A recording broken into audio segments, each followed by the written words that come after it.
Please welcome the incredible Adley. Hello. I'm so happy to be here. Let's go. I'm blinded by all these awards behind you. Oh, YouTube, silver. Are these the same channel? Are these different channels? these are all different channels. So the gold is everything that has over 1 million subscribers, and the silver is everything that has over 100,000.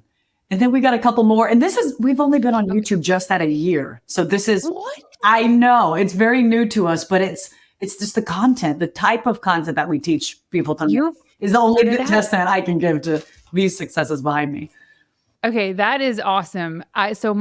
Just to plug my son, because I'm so proud of him. Yes. He's 11 years old, and his first YouTube channel got shut down because he was using music that he shouldn't have been using. Mm-hmm. And it was all the warnings were going to an email address we'd never check. So they removed it. And then we have friends and buddies in YouTube. So we're like emailing the higher ups and they're like, sorry. We're like, yeah, I know, we screwed up. Okay. Anyway, yesterday before we go out wake surfing, he checks his account and he's at like 1,970 subscribers. So he's like, I need 30 more to get 2,000. And that's his goal. And he's like, oh, by the end of the week. So he's saying it. And before we even got onto the boat, from our house to the boat, which was like a 15-minute drive, he reached his 2,000. Oh, wow. Look at that growth. I know. And so because when Dan got his first like YouTube plaque, he went with his previous channel and he went and he made his own like 3D YouTube plaque and it's on his bedroom wall. That's adorable. Well, he's speaking it into existence. That's so cute. And that's where everybody struggles. Like they see all these big accounts, like even these. I didn't want to start a couple years ago or even 1 year ago for some of these channels because it just seems so daunting when you look at how far away 1 million is or how far away 100,000 is. People work their whole life for that. So it seems easier to just not even start. But props to your son, because just a testament to once you get started, then you find your zone. You're not going to have any of this just off the bat. You just got to start. Yeah, that's the thing. I think it's the starting. It's the starting. And then when you actually start to realize how much work is involved in doing this, and it's like, it's a test. Am I committed or am I not? Yes. And if you're not committed, then you're not going to be disciplined to do it. Right. And then you're not going to get those results. No. And it's like you talk yourself out of doing it. So like this podcast, we're not like the top in entrepreneurship, although that's cool, but we're still in the top 1% in the world of all podcasts. Yes. And we've been doing this for 4 years. Let me tell you, there were days when I'm like, I'm done. But no. But when your why's big enough, you think about that one person that listened to it, that got the message, that had been needing to catch that their whole life, and they did it for the time spent here, then it doesn't really matter.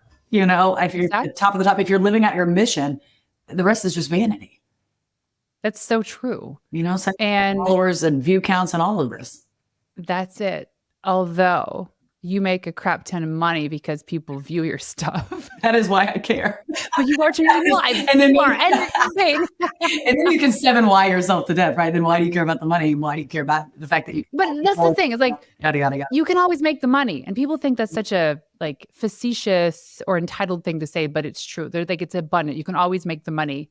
You're not necessarily in a position to have really great impact, to change people's lives, or to inspire them or motivate them. Right. Right. Yes. And you've created this massive platform. Yeah. So tell us a little bit about who you are, what you do. Sure. So I love it. We now own a company called Viralish. We do over 1 billion organic views a month.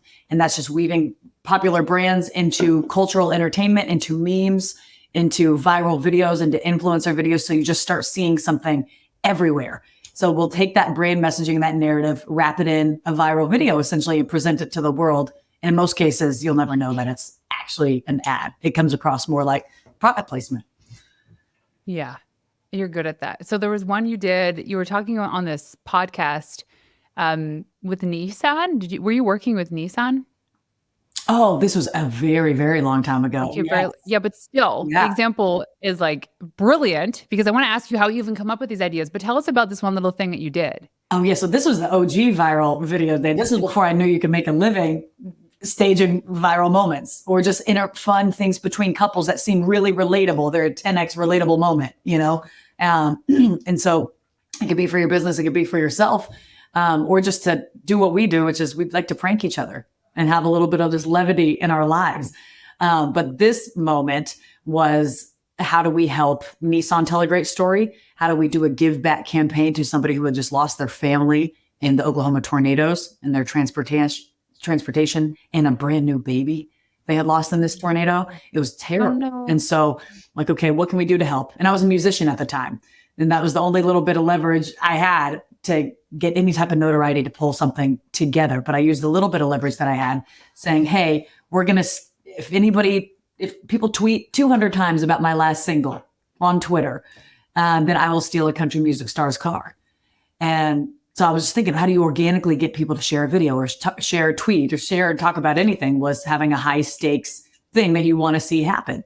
And then how do you compress the time in which that happens, which is now usually short form media. But back then I was thinking really big, and like the event space, I was like, all right, I'm going to steal a car because I think that'll get people to do the action I want them to do, which is retweet about my single. But then if they do that, there needs to be some amount of suspense in the beginning and then something bigger at the end to pay it all off.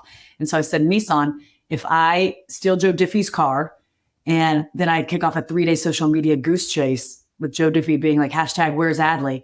And you just start seeing me drive his car across the country and you don't know where I'm going, but you see that I have TV and radio all building up to something at 6 different Nissan dealerships along the way. And then we end up driving it to Oklahoma and giving this truck away to somebody who lost their family in the tornadoes. And then Nissan, you step in and tell me to give Joe Diffie his truck back. And then you step in and give him a brand new truck on behalf of Nissan. Oh, wow. So it gives a great PR moment for them. And they say it helped the family and the hardest week of their lives, I'm sure. And then enough people got to know about me and that I did music, then it was just designing a win-win for a brand that ended up getting me, what I wanted. And I feel like most of life is you get what you get out of life because of how you help somebody else get what they want. That's just business 101 is what problem are we trying to solve? That's it. But I think we forget that way too much. Yeah. We forget that if our sole purpose is just to be love, express love, and give love.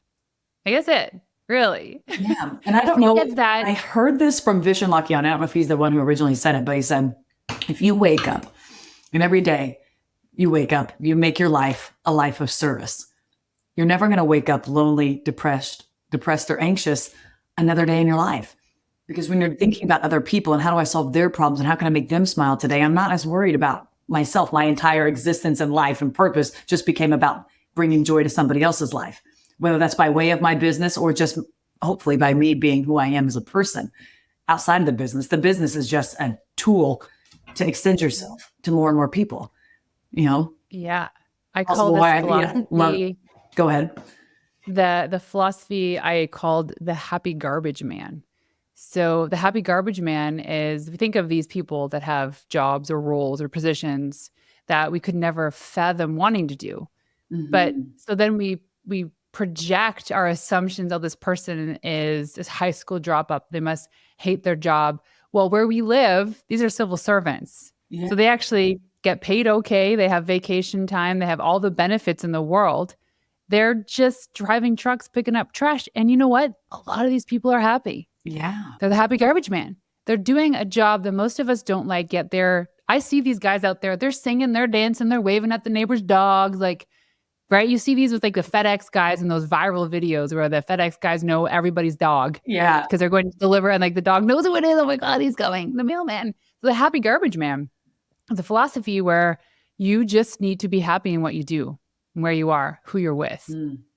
And if it doesn't feel good, then you leave. It's just as simple as that. Turn on your heels and get out of there. Yeah. And it's so much easier said than done, but you're right. And if we have that reminder that we can have vision to see past our existing circumstances, I think that's how anything gets accomplished too, whether it's something you need to move and just change your circumstances so that you can change your vision and outlook on life, or in many cases, and just being happy with where you're at, just being present and not being anxious about the future or regretful about the past, but saying, hey, I can do this right here and right now.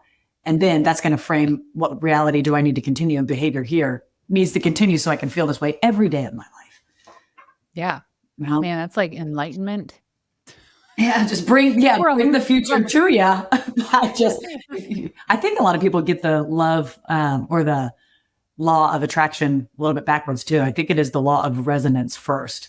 Not just, I want this, I'm willing it into my life. But if you find that you have to embody it, right? As I say, you have to embody it. I am these things. So then your behavior starts acting accordingly with somebody who would already have these things. And then you've just brought the future to you. But you resonate at first because when you're happy, when you're confident, when you trust yourself, other people can sense those things. And it just inherently makes them trust you too, which usually leads hopefully to the outcome they are wanting for in your life, for your family. Exactly. It's like the fit personal trainer. Yeah. Yeah. Right? Instead of a barber that has hair. Yeah. Yeah, for sure. You got to be it. Okay. So you are a queen of creating viral content. And like, I watched your stuff and it's just Instagram for me right now that I'm watching your stuff. How the heck do you come up with these ideas? I think, people, and it is really authentically, like it's kind of just a bigger version of myself. My family, I grew up in a prank family. My mom's idea was a prank was me getting the principal and everybody important in my school in a room together to tell me I'm being expelled. So I came from a pretty extreme prank love language. God, that's fun. Fun and levity has always been very much like the thread of most of my relationships. So the ideas aren't necessarily the hard or difficult part because there's inspiration everywhere. And coming from a musical background, you're just used to like just seeing most of the world as pieces of inspiration and trying to find extraordinary things in ordinary moments. Like, especially in a lot of relationship couple videos that are like just quick, funny things. Those are just relatable moments that you're just shining a light on, but everybody allows people to feel so seen, So even when we're designing any type of content, it starts with, what do we want that comment section to look like? How do I want to make people feel? What are they going to comment? What person are they going to send it to? And then from the message that we know we want and how we want to make people feel, that's how we show up. And that's the type of video that we make. But we very much designed them in reverse. Is there a whole process, or are you literally in the shower thinking, oh, this is a great idea, I'm going to go write this down? Or is there a team behind it that have all these ideas? Do you submit it in like a secret ballot box? Like, how does this work? It's crazy. There is both. There's definitely the shower ideas when some of the best stuff comes to you. And then right after this, I have a meeting in 30 minutes with our team to round table for a client. That's doing ideas so much fun. It is really fun. And I never thought we'd end up here. This came from me making prank videos just with my husband that now turned into, we're essentially 3 media companies, and then trying to just navigate this world and become this business person that I always kind of wanted to be, but never would have told you this was going to be the path. But getting to marry the things that I love the most turned it into us having a business that business is. Yeah. How long ago did this all transpire? It's been in-house content creation and distribution for the longest. So probably since 2020, when we started managing creators and just teaching during COVID, it just all fell in our lap. So we didn't set out to build the business really. It was, hey, we're making great money doing this thing. And then our friends didn't have jobs or needed ancillary income during COVID because everybody was getting laid off. So we were like, well, we can teach you how to do this and just entertain people online. It started to become very formulaic for us. So then we started teaching friends and family how to do it. So then we hired staff and we just are like, how can we triple the videos? Let's hire staff and just have everybody replicate these videos. And so we've been doing that for about 4 years. And then what we're doing for the brands, then we were getting 1 billion views a month. And we're like, man, with 1 billion views a month, why aren't we doing this for brands? We're using cans in like every third video. Why wouldn't we just do sponsor cans and just do product placement like on steroids for where people are mass consuming the most, But until a year, we weren't doing that.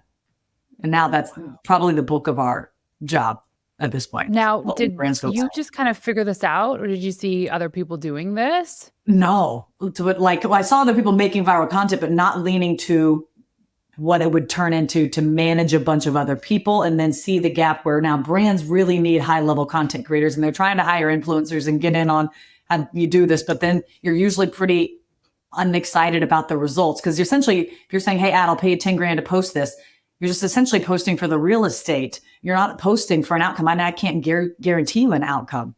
So then how we wanted to show up differently in the attention space was, instead of just doing influencer marketing where I'm brokering real estate, essentially, if I start to own a lot of real estate online, then I can tell a brand, hey, for that same 10 grand or for 50 grand or whatever, I can 10x your eyeballs. You're not guaranteed a number if you just post on the Adley influencer page. But if you post on a network of influential pages, then I can guarantee you an outcome, and I can guarantee you won't be disappointed. Because you know your numbers. Because we know our numbers. And I can't guarantee it on a single page, but I can guarantee it across multiple, which actually gives us a lot of time and flexibility to test the messaging organically while still getting all the impressions. What's going to hit them. And the leverage. So would this also mean that you kind of control the narrative as well? Because it's your channel. So then would you have more say in what they do? My God, that must be what we do on the channels. And then we have syndicate channels too. So if we just need to get somebody in front of like 200 million eyeballs, okay, you just have the everywhere effect. Like you just see Renee's, this viral moment that happened on her podcast, and you're just seeing it everywhere. Then we have that amount of distribution as well for just a big play or a big ROI push or something like that. That's really okay. Cool. We fully control the narrative. It needs to be with the brand though, because they're paying. So as long as it's with the brand, but then they hopefully lean on us to let us tell them what's going to help cut through the best, which is sometimes I feel like a little controversial. It's got to be newsworthy, Yeah, 100%. I say in order to get news, you need to create news. Yeah. But so in this world today, so you've been doing this for like 4 years. Have you seen a shift in terms of what brands were like back 4 years ago? And I'm just assuming they had like more like strict boundaries about what can be said, what can't be. Are they more loosey-goosey these days? Totally depends on who you talk to. If you talk to a big blue chip brand that has 3 agencies involved, you're not talking to the main decision maker that's like, listen, but if you let us do it like this, we can get you all this other stuff. They're like, I'm not trying to run it up the ladder here. I just need you to post on your Instagram. Thanks. But with some of them, I think they're leaning more than they ever have been towards letting the creators create and trusting them to do the job in a way that their audience, in the way that they're intending it to. So I think so more and more, but I think we have a long way to go still. Who are your favorite types of people to work with? Oh my gosh. From a brand or a personal brand standpoint? Like a creative perspective. Oh, somebody who's generally just down to do whatever we tell them to do. Kind of like people who are trying to get naked, paint your body blue, and then jump in the lake. I don't know why. But I mean something, and some people often are like, I want to get the amount of views that you're talking about, but I don't want to be silly. And that's totally fine. We want you to be authentic. I'm silly because that's authentic to me, right? But you do have to be interesting. So you don't have to be silly, ridiculous, paint your body blue, jump in a lake, but you do need to be newsworthy. You do need to find some way to stand out and get people talking about you. So that's going to take you being outside your comfort zone a little bit. And everybody has at least some type of sense of humor. So that seems like the lowest hanging fruit in order to get the desired results here. So how do you push back the people that are like, no, I don't want to do that, but it's a great idea? Because you're essentially coaching them out of their insecurities. Yeah. And trying to. So my favorite people to work with are the ones who are just down to do it and down to try anything. And because you're still going to have to push their boundaries in that. So if they're already saying, yes, I'm open, rather than, well, you got to have all these parameters and keep it in the box. Well, they're just closing in the box on their success. Like they have to start breaking the mold more and more. So if we can coach them and get them to let us, wean them off their training wheels a little bit and just do some stuff that's hopefully really fun for them too. That makes content. Like, I feel like so many people have gotten to a place where they're so bored with it. They're like, I'm just doing it because I have to, but it doesn't light me up. Okay, then how do we get so far away from the thing that did in this telling of your story in your business? Like content just feels like something so stale to you, where I feel like a lot of people are there just doing it because they have to. Then they start just looking like everybody else. And then they don't get the results. So then they hate social media. But it's because they just started doing what everybody else was doing instead of finding a way to authentic. Because they're looking for ideas outside of them. Yes. And then they're like, oh, well, they did that. It went viral. I could do that too. I do that as well. I'm that person sometimes feels so inauthentic. I know. And sometimes there's ways to say what I'm inspired by that also worked, right? It's what most people do. You go see what somebody you're inspired by and the thing that they talked about or the thing that worked. And then you take and put your own spin on it too. And that's smart to do, to put your own spin on proven models. That's actually where we encourage people to start, to see and feel how different it feels to make a viral style video versus just a regular talking head video or anything like that. How to mix it up a little too. Yeah. What does viral even mean? I think it's such a subjective word because if you say I had a post go viral, what would that mean to you? Well, I did. And I asked this question because I got it from podcast interview you just did. But so viral to me was one Instagram reel that got like 250,000 views. Okay. And it's really interesting how it happened because when I published it, it was like 500. Yeah. And then for a week, it got up to like 2,500. And nothing really happened. All of a sudden, 2 weeks later, it started gaining momentum. Like, it was the stupidest thing. And I was just talking about like being sued for wrongful dismissal. And it was literally me doing a bunch of stupid little clips like that didn't make any sense. Yeah, and I'm like, why? I bet we can go watch. I got sued. Okay. That's so funny. I love it when it happens like that, but it just found its audience, And I bet we could go reverse engineer why that click worked, what resonated with people, why it was so widely shared, and see what the biggest metric for pushing it into distribution was it like watch time? Like most people who watched this video either completed it or it held their attention for a long period of time. So we're going to push it to more lookalike audiences, or people were just sharing and engaging with it so much. Got you. Initially I'm thinking, because I started it by saying like I was suing for wrongful dismissal. They were probably waiting to like understand what happened. Totally. Right. And I was like, at the end, I was like, oh, they lost. It's like, I won. Yeah, you did. I mean, you follow the perfect formula. You set up a big high stakes, here's what happened thing. Then you back into the story and, well, here's how it started and this and this and this. But I'm anchored waiting for that payoff of that emotion, curiosity that you scratched for me. Well done. And and they're like, wah, wah. Wah, wah. I won. You did. Now you just rinse and repeat essentially that exact same formula. And then it was a niche. Yeah. Well, and here's the thing is like, I don't know. So back then I was kind of doing some business coaching. I was like, this doesn't really relate to what it is I'm trying to sell. And I was leveraging Instagram as a platform to gain more exposure so that people would want to hire me. Yeah. And it didn't do anything. And so and maybe it did, I don't know, but there's no real way of tracking it. What do you do? Like, how do you look at something from like, if someone wants to do and create this content from the perspective of getting more clients or customers, we'll say as a coach or consultant, how are you correlating these like incredible viral videos to actually getting more clients and producing more revenue? Depends on the way you craft your videos too. Because for the longest time, like we have billions of views that made no money. We didn't try to sell anything. We're just getting paid from the amount of views from the platform. So either you got to go wide to make money that way, or you got to go deep and make this content that goes still wide, but also has a conversion mechanism too, which is why TikTok is so powerful. Right. Okay. That makes sense. So okay, my brain is like going in a million gears. I think about, so my husband, Dan Martell, used to be like the SaaS coach. So he worked with only funded technology companies and he has SaaS Academy, one of the world's largest SaaS coaching companies. And he's stepped away as the CEO about a year ago, but he launched a book called Buy Back Your Time. This was January of 2023. And this was a book that went from him being from like the super niche SaaS world where everybody knew who he was to now just a very broad entrepreneurship perspective. Yeah. Guess what happened? He like blew up. All of a sudden people are like, who is this Dan Martell guy? I was like, no, he already existed. He was just super niche. And now his content is way more applicable to way more people. Yeah. And by the way, he should be doing like some of your methods, frameworks. Dan's actually kind of funny.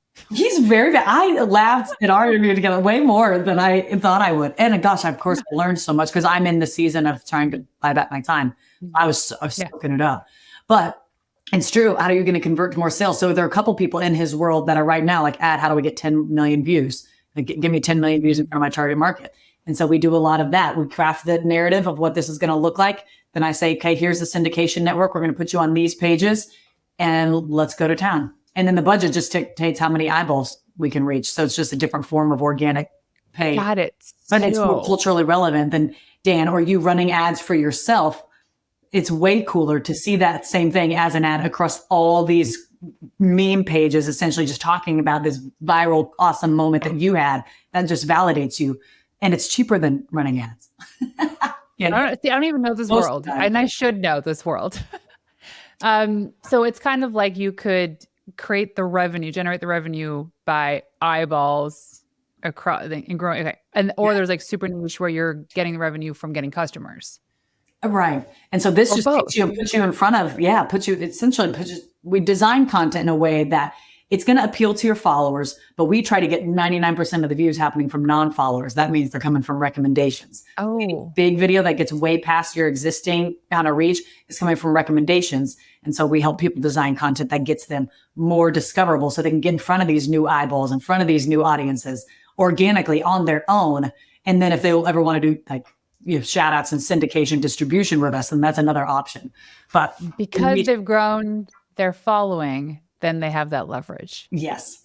Oh, that's such okay. Nobody would be playing Dan's stuff if they didn't know who he was because he didn't invest in his social media presence. That's it. So yeah, and it's like Pace Morby. I just spoke for Paces event. I'm like, all of you are here fighting me on social media, not wanting to be present. What if Pace hadn't made videos on social media telling you about what he does now? What if Dan had been too afraid to put himself out there and show you what he does now? What if Renee was too afraid and I was too afraid to put myself out there?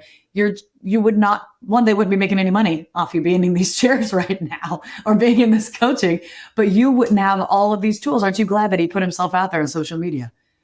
That's it. And that's what I tell people. I say, listen, we're in the day and age because the PR world has shifted so much. Like it used to be even 4 years ago where you would use leverage PR wins to actually grow your following. And it's now completely reversed. Yeah. We talked about prior to recording the Huck Tua girl and and the finance guy girl. Yeah. Now these women were like, I don't want to say nobodies, but nobody who really knew who they were. No. And this weird little clip happened. This one woman was being interviewed after the pub one night in Nashville.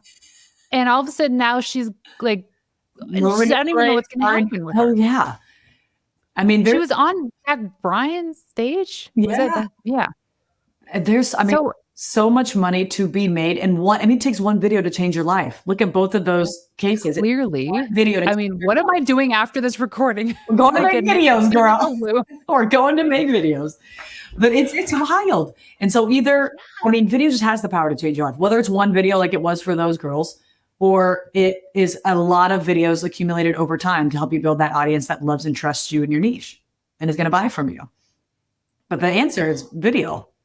Everything that you want is on the other side of knowing how to get attention. And I say we're our own media companies now. Like all the big pubs, they laid off all their staff writers. There's like weird stuff. No one trusts the media, especially after the pandemic. No one's trusting. And with all due respect, the U.S. president, is he even alive? Like, who are we taking? I know. Right? I feel like Weekend at Bernie's. He's like Weekend at Bernie's. And then you see the media saying, oh, we've like hid his health concerns and we've hid the fact that he's aging. And so who are we trusting are the people that are actually showing up and doing the stuff that you're teaching them how to do. Yes. And that we're doing, and people like you being such a good steward of, because if we're getting more eyeballs than the amount of news stations out there, which collectively, we are what people are consuming, right? Your content is what people are consuming. So what are you going to do with that responsibility? Essentially too. Oh, that's a positive light when it's just if we watch the number one most viewed thing, which is the news outside of our social media, right? It's so negative. So I do think there is a level of social responsibility to, if you're a good person, don't be afraid to put yourself out there so the rest of us can learn from you. Oh, that is so good. The word responsibility. I love it. Okay. So I'm really curious, as of late, what is a really cool success story or case study that you guys had? Oh man. That's right. Something that comes to light, like the Huck Tua girl. Well, I'm really interested in that. Go look it up on TikTok. No, that was not. 2 people, 4 individuals. We've got a guy in our coaching community right now who, he had just bought our lowest ticket thing just to get a couple tips on our formula. He implemented the formula on his own, didn't even have any coaching, nothing, and just he was averaging 2,000 to 4,000 views a post, maybe. And his first video after doing his training with us, 3.7 million views. Second video, 1.2 million views. Third one, something, it was just wild. And now he has a deal with Gordon Ramsay. He has a deal with a cake company, something. He's getting all these brand deals. And now I'm hiring him for some of our brand things as well. It's just so fun to watch just what you guys know to be true. Little light bulbs go off in people's heads. And that was just one little thing that he did from the training. When you have accumulated all this knowledge and Dan has all this knowledge, you just can kind of see people where they're stuck and know here's the next right thing to give them. Yeah. And you see the pattern so much right now. Yeah. Yeah. I mean, I see these even in the world of PR. So prior to the pandemic, when I had these clients, we had one guy who we got him so much media, but like trickle of it over time, over the course of a few years. Yeah. That was like the foundation we needed to build up. And he actually got like syndicated on like Yahoo Finance, Fox News, which was the leverage we needed to pitch him to the Steve Harvey show. And he got a full segment about him, of which he like ended up selling the majority of his company for well over $30 million. And he was in his 20s. Wow. And I don't want to say it was because of us. However, we got to bring to light how awesome this person was. Like, I love those success stories. Yeah. Sure, he could have worked with somebody else and gotten similar success, but we don't know that. Right. We don't know that. Give a stand on that hill, just watching somebody. And that's what it is too, whether it's taking people's awesome companies or their awesome ideas and they just don't know how to storytell it the right way. Just like you would package it in PR. It's so much fun to be able to see, I've been here before. I know how to package this. I know how to sell it. I know how to push it through and get you to that next huge step like you did for him.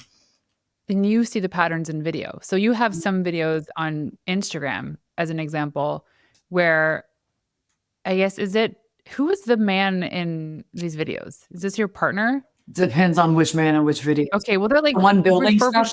Yes. Yeah, there's like the guitar on the ceiling turned into a light, or like I'm like, this is so fascinating. Like, what is it going to be? What is it? And that's what he's pulling out. So he's identifying, like it's different than a video where you're like, here's how to save 50% in taxes, or a video that's like, here's how to never pay taxes again in your life type of thing, that you know exactly what you're going to get, or how you did with your video that did 250,000 views, where you set up, here's what you're going to learn in this video. And I'm not going to give it to you till the end.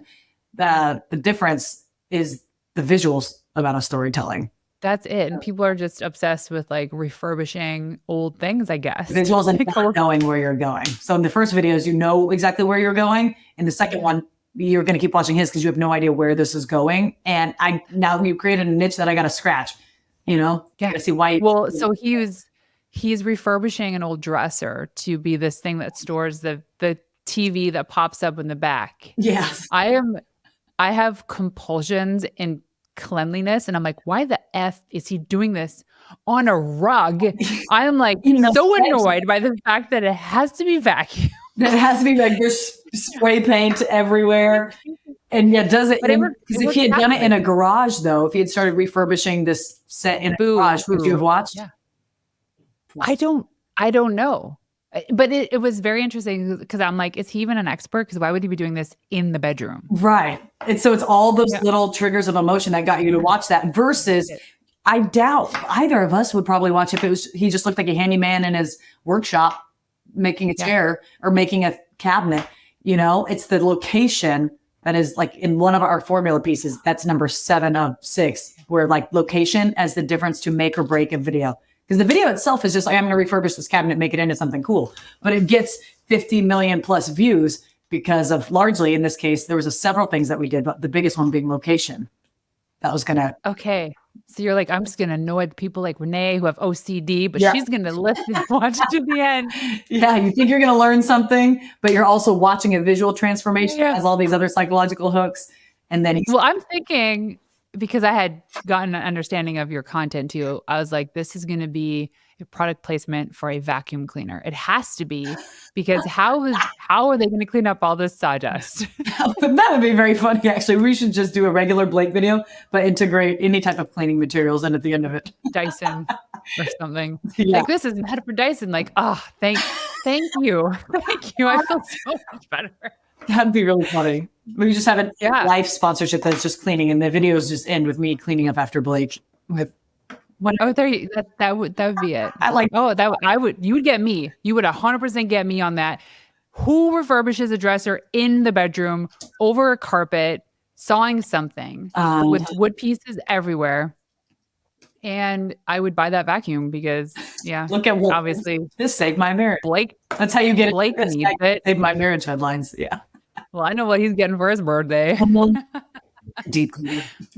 A deep cleaner. I love that. We have friends borrowing our car. They're in town and they're borrowing our car to go this little road trip. And my car, I have a vacuum cleaner in my car for my car.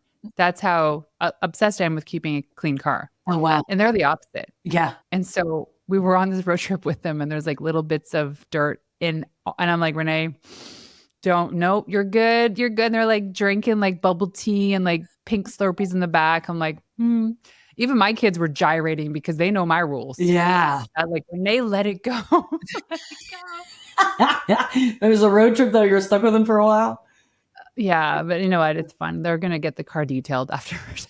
I told them like, it's in my rider if I'm taking people. Yeah.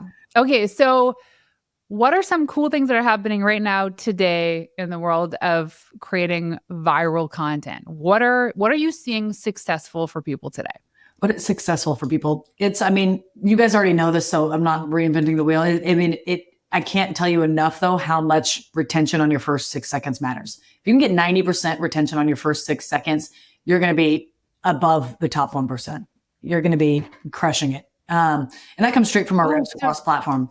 90% retention. Do you your first 6 seconds. Reverse engineer your videos then to captivate those first 6 seconds? Everything. So if you were to describe a video, like kind of like we talked about earlier, where you design, you're going to make cookies, right? And you're going to say, here's my amazing 3-ingredient brownie recipe.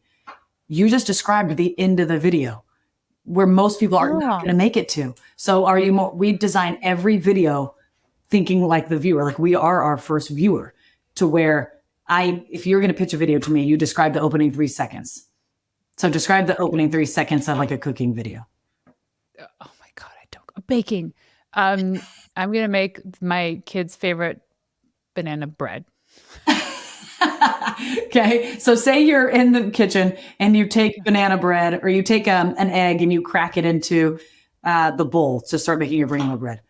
I'd be more interested if you took the egg and cracked it into Quaker oats in the Sinaloa Target aisle. You know, just like right there in the aisle, you just take up an egg, put it in your rolled oats thing, then you put a banana in there and you just make the whole loaf of banana bread right there on the spot using all the ingredients that you have. And now your whole Quaker oats thing is actually a thing of banana bread, that you make, and then you can slice through it and just put in the chicken rotisserie. You gotta put two things that don't necessarily correlate together. Oh, this is making sense. I literally thought of me sitting bareback on a horse on the mountain next to my house, whisking my eggs. Love. That's very fun. Right? Yeah. I wouldn't know where to get the horse, but okay. So now we're thinking like really crazy things. It's gotta be interesting. It's gotta be different, because my propensity to care is a lot less if I'm watching you cook something in your kitchen. But when we watch people cook things in cars or like mukbangs, or we just want to see people, we want to see same things that we understand, but shown to us differently. So if I'm going to see a banana going into even a bag of bread, maybe that becomes your container. I know what it looks like to make banana bread in a whatever you cook banana bread in. I clearly don't cook it. I don't know. Pan, right in a bread pan. But I'd be also interested if you make the whole mold in a bag of bread in just a different way, to where you're putting the batter in the bread and you're shaking it up and putting the bread, things in there. Just something different as a different container. Then you take it, pour it in. Yeah. And then you're not even making it into a loaf. You're putting it into a mold for something that is so completely different, like popsicle, like a frozen. You know what I mean? Yeah, and you can show how to make banana bread popsicle. You got this, girl. And then you show how that's a healthy thing in your car for kids. Like you already have it done in your car. Then you put it in a little mold or something. Then you pull it out for the kids in the car, or just something a little fun. Just the can I come to your meeting, Max? Like, can I join? You start with a rough idea of, I want to make banana bread, my grandma's famous banana bread recipe. How are you showing functionality? Like, especially versatile functionality, because you take a recipe that you always wanted as a popsicle and do it like that. How can you show it how it makes mom's lives easier because they have these snacks pre-made, but you also did the recipe in a really interesting, unique way.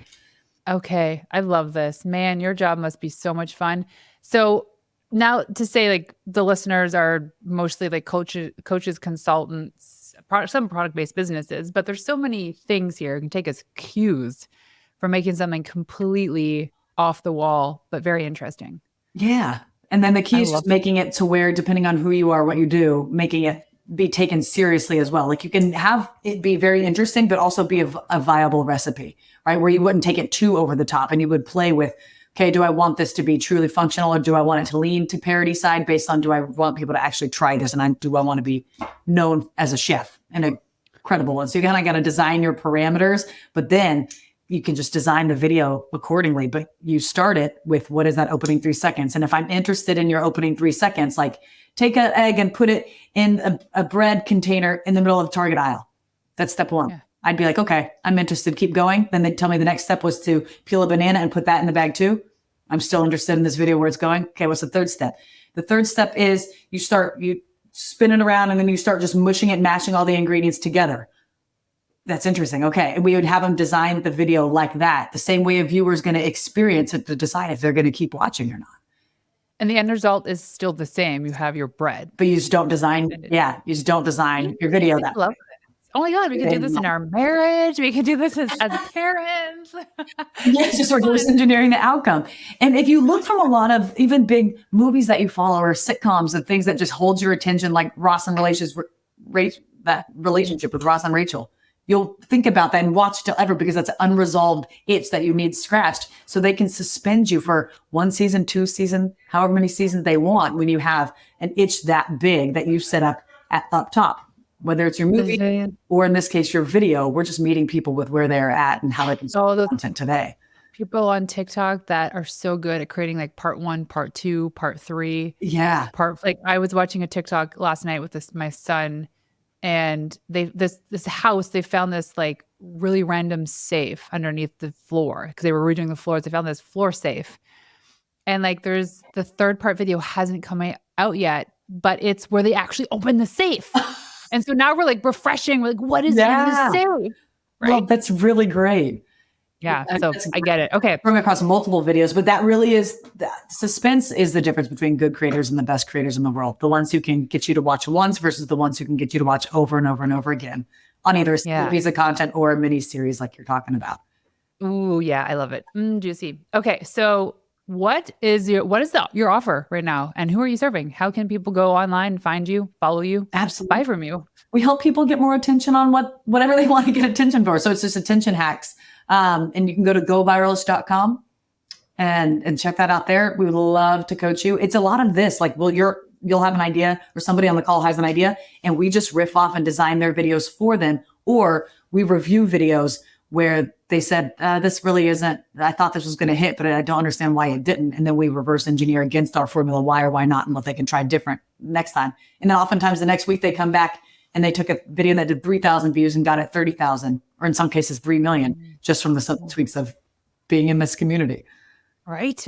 And like, because you have the filter to know what could potentially work. I know you don't guarantee results, but you're like, I've seen this before and this is what helped somebody else. See these patterns. Yeah. Same thing we mentioned earlier. I saw him, he had posted a video and I said, if you trust me, my opinion is not gospel, but I would take that down. And when you have seconds 15 to 17, put that up front.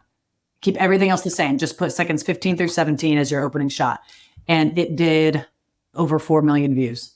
It had kind of topped out at 30,000. Just that simple tweak from just a pattern that you've seen a million times when you study this stuff so much was the difference. So it's just these little light bulbs when it comes to content creation or coaching anything. As you know, you can teach all day long, but it's what's caught, not what's taught. Or you can catch these little nuggets and apply them to your content. It'll make the world of difference.